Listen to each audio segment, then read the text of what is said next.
गणपती बाप्पा मंगल मूर्ती गणपती बाप्पा मंगल मूर्ती।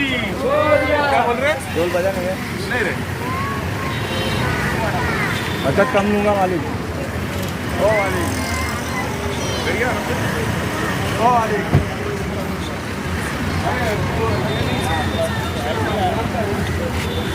বসেছে পেছনে আমি আর আমার মেয়ে। এবার দেখো আমরা সোসাইটি এসে পৌঁছে গেলাম আর গণেশকে এভাবে করেই নিয়ে আসছি ওপরে। আর এরা দেখো দুজন দাঁড়িয়েছে আমাদের সাথে আসছে। এরা দুজন হচ্ছে আমাদের সিকিউরিটি গার্ড, আমার সোসাইটির সিকিউরিটি গার্ড। ওরা ব্রাহ্মিনস হচ্ছে, তো ওরা সবসময় আমাদের সাথে যায়।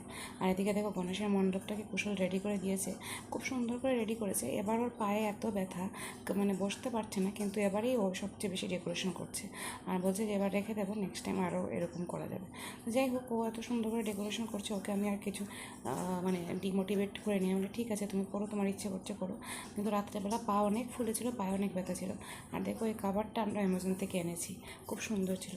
এবার দেখো গণপতিকে উন্মোচন করা হলো আর সাইডে ডেকোরেশন দেখতে পাচ্ছ অনেকগুলো ছোটো ছোটো গণপতি দিয়ে সেটা ডেকোরেট করা হয়েছিল। তারপর এটা হচ্ছে গিয়ে পুরোনো দিনের ব্লগ তোমাদের সাথে শেয়ার করছি। মানে মেয়েকে স্কুল থেকে নিয়ে ফিরছিলাম, তো ভিডিওটা ভালোভাবে নিতে পারিনি অ্যাকচুয়ালি। কী হয়েছে বলতে, প্রচণ্ড হাওয়া চলছিল, তো এক হাতে ছাতা ধরেছি, এক হাতে মোবাইল ধরেছি আর মেয়েকে বলেছি আমার ব্যাগ ধরো, এরকম করেই আসছিলাম। তো একটুখানি ভিডিওটা নিলাম, তো ভাবলাম তোমাদের সাথে শেয়ার করি। যদিও ভিডিওটা ক্লিয়ার আসেনি, দেখো আমাকে কীরকম দেখাচ্ছে আর আমার মেয়ে কীরকম দেখাচ্ছে। একটুখানি মোবাইলটা ঘুরেও গেছিলো। যাই হোক, অনেক কষ্ট করে তারপরে ভিডিওটা নিয়েছি তোমাদের সাথে দেখাবো বলে। আর আজকে অনেক দিন পরে আমি এসেছি ওকে স্কুল থেকে নিয়ে যেতে, কারণ এখন যেহেতু ওর পাপা ওয়ার্ক ফ্রম হোম করে, তো প্রায় সময় ও নিয়ে আসে। আর যদি ও ঘরে না থাকে তাহলে আমি গিয়ে নিয়ে আসি। তো এখন বৃষ্টি আসেনি, সেজন্য মনটা আনন্দে ছিল যে ঘরে যাব, মেয়েকে চান করাবো, একটু কিছু খাবো, খেয়েই যাবো গণপতিকে নিয়ে আসতে। আর যত তাড়াতাড়ি নিয়ে আসি ততই ভালো, কারণ রাত্রেবেলা অনেক সব গণপতি আসবে, অনেক নাচ হবে, পুরো রাস্তা ব্লক থাকবে আর নিয়ে আসতে অনেক কষ্ট হয়ে যাবে। একবার আমাদের অনেক কষ্ট হয়েছিল, তাই বলছিলাম। আর দেখো এই বিল্ডিংগুলো তোমাদেরকে দেখানোর ছিল, এগুলো যখন কালার হচ্ছিলো তোমাদেরকে দেখিয়েছিলাম। এখন দেখো লোকেরা থাকতে এসে গেছে, কত উঁচু উঁচু বিল্ডিং বানিয়েছে বলো।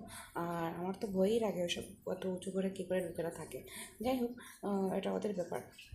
তো এখন তাড়াতাড়ি করে ঘরে যাচ্ছিলাম, কারণ মানে আমার কুশল অপেক্ষা করে রয়েছে যে ওকে গিয়ে খাবারও দিতে হবে, কারণ মেয়েকে চান করাতে হবে, কিছু খেতে হবে, খেয়ে তারপরে যেতে হবে মূর্তি আনতে।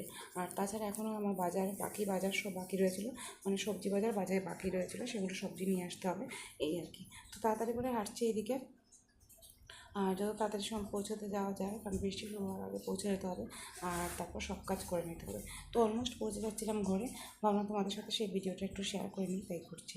আর এই দেখো আমার পাশে যাচ্ছে ওর মানে আমার মেয়ের ক্লাসমেটের মা।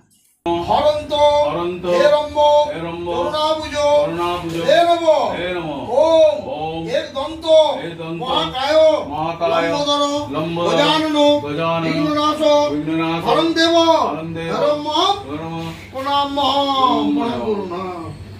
এবার একটা লাল ফুল আছে, না থাকলে সিঁদুর লাগিয়ে নাও। লাল ফুল আছে গো, নাও, এটা চলবে তো? হ্যাঁ চলবে, সূর্যকে অর্ঘ্য দিবার জন্য। দেখো আমাদের গণপতি পুজো শুরু হয়ে গেছে। অ্যাকচুয়ালি পুরোহিত মশাই বলেছিলেন সকাল 9টায় আসবেন, তো 5টার সময় উঠে আমি সব রান্না বাড়া করে নিয়েছি। আর না ওগুলো একটু একটু করে ক্লিপিং নিয়েছিলাম, 1 মিনিটের ভিডিও, কিন্তু আমার মোবাইল পুরো ফুল হয়ে গেছে, সেজন্য মোবাইল প্রিন্ট করতে গিয়ে অনেকগুলো ভিডিওই চলে গেছে। যাই হোক, যে কটা আছে সে কটা তোমাদের সাথে শেয়ার করে ভাবলাম ব্লগটা শেয়ার করে দিই, আর তাই ব্লগটা শেয়ার করতে এসেছি, এই আর কি। তো এবার আমার মেয়ে মানে বর কি বলছিল, যেহেতু ও সুস্থ, ও সংকল্প করে ও পুজো করবে। ও মন্ত্র বলতে পারে না, তো মানে কোনো পুরোহিতকে দিয়ে মন্ত্র বলা, কিন্তু পুজোটা করবে ও। তো আমি বললাম ঠিক আছে করো, তোমার যখন ইচ্ছে। এবার দেখো আরতি হচ্ছে, তো আরতির সময় মানে আমি দেখাচ্ছি তোমাদেরকে, আমরা বাঙালিরা যেভাবে আরতি করি সেভাবেই আরতি হয়েছে। মুখমণ্ডল চিন্মা সর্বাঙ্গ সদবা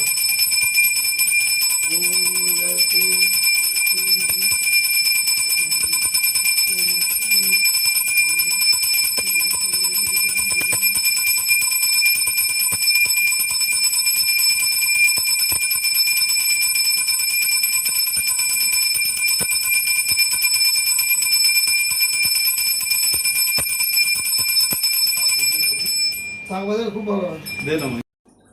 তারপর দেখো তোমাদেরকে দেখাচ্ছিলাম এখানে নবগ্রহের পুজো হয়েছে, তো 9টা নৈবেদ্য বানানো হয়েছে, সেটা নৈবেদ্যটা আমার বর বানিয়েছে, আমি ওকে দেখিয়ে দিয়েছি। আর এখানে দেবো এই খিচুড়ি, পায়েস, 5 রকমের ভাজা সব আমি রান্না করেছি। তাছাড়া রান্না করেছিলাম পরের দিন অবশ্য রান্না করেছি লুচি আর পায়েস। আর তাছাড়া দেখো নৈবেদ্য আছে, 5 রকমের মিষ্টি আছে, 5 রকমের ফল আছে। সবগুলো ফল তখন কেটে দিইনি, কারণ লোকেরা সব আসবে বিকেলে, আর আমি যদি এই সকাল 9টা 11:30টার মধ্যে সব ফল কেটে নিই না, তাহলে সব ফলগুলো কালো হয়ে যাবে। তো দেখো এরকম করে আমি সুন্দরভাবে সাজিয়ে দিয়েছি সব ফল মিষ্টিগুলো। আর 5 রকমের ফল, 5 রকমের মিষ্টি, এটা গণেশকে উৎসর্গ করা হয়, মানে দান করা হয়। তো সেটা নর্মালি পুরোহিত মশাই যিনি থাকেন ওনাকে দিয়ে দিতে হয়। তারপরে দেখো আমরা তিরকাঠি দিয়ে গণেশের ঘরটাকে ঘরটাকে আহ্বান করে এরকম করে রেখেছিলাম। অ্যাকচুয়ালি না, প্রত্যেক বছর আমরা গণেশ পুজোর সাথেই হাবন করে নিই, কিন্তু এবার আর হাবন করছিলাম না, যেহেতু পরের দিন সত্যনারায়ণ পুজো হবে তাই। তো সত্যনারায়ণ পুজোর দিনে হাবন হয়েছে, সেটা তোমরা ব্লগে পেয়ে যাবে। অ্যাকচুয়ালি না, আমার কাছে অনেকটাই ভিডিও ডিলিট হয়ে গেছে, তাই ব্লগগুলো বেশি বড় হচ্ছে না বলে সরি। নেক্সট টাইম থেকে খেয়াল করে তারপর ডিলিট করব। কিন্তু কী হয়েছে বলো তো, মানে পুরো মেমোরি ফুল হয়ে যায়, আর তারপর না আমার ভীষণ অসুবিধা হয়, কারণ আমার মোবাইলে আমার মেয়ের স্কুলের সব কিছু ডকুমেন্ট আসে সেজন্য।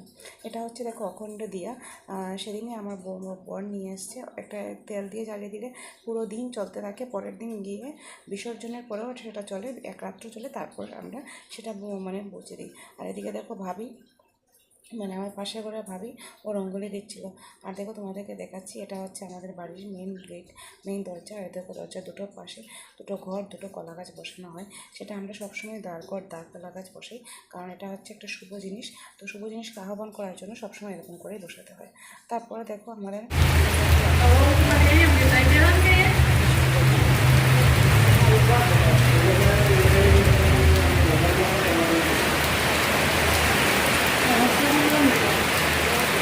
मेरा खिड़की में कपड़ा था गया। সবাই কী করে আসবে, কারণ বৃষ্টির মধ্যে তো আসা যায় না। আর এটা দেখতে পাচ্ছ, এটা হচ্ছে গিয়ে সন্ধ্যা 6:30টার সময়কার ক্যাপচার করা ফটো। আর দেখো এটা হচ্ছে আমাদের সেই অখণ্ড দিয়া, ভাবলাম তোমাদের সাথে শেয়ার করি। আর দেখো আমি সব কাজটা সেরে যখন সব লোকদের খাবার দাবার দিয়ে নিই, একদম লাস্টে কয়েকটা ফটো তুলেছিলাম, তো ভাবলাম তোমাদের সাথে সেটা শেয়ার করি। আশা করি তোমাদের আমার ব্লগটা ভালো লেগেছে। যদি ব্লগটা ভালো লেগে থাকে তাহলে প্লিজ লাইক করে নিও, শেয়ার করে নিও। তোমরা সবাই ভালো থাকো, বিঘ্নহর্তা সবার সব বাধা বিঘ্ন দূর করবে, সবাইকে সুস্থ রাখবে, ভালো লাগবে। আর আমি আগামী দিন আসছি নেক্সট ব্লগে, দেখাবো তোমাদেরকে আমাদের নারায়ণ পুজো, বিসর্জন সব কিছুই থাকছে। তো চলো বন্ধুরা, আজকে আসছি, good night, tata, bye bye, see you in the next blog. সবাই ভালো থাকবে, টাটা।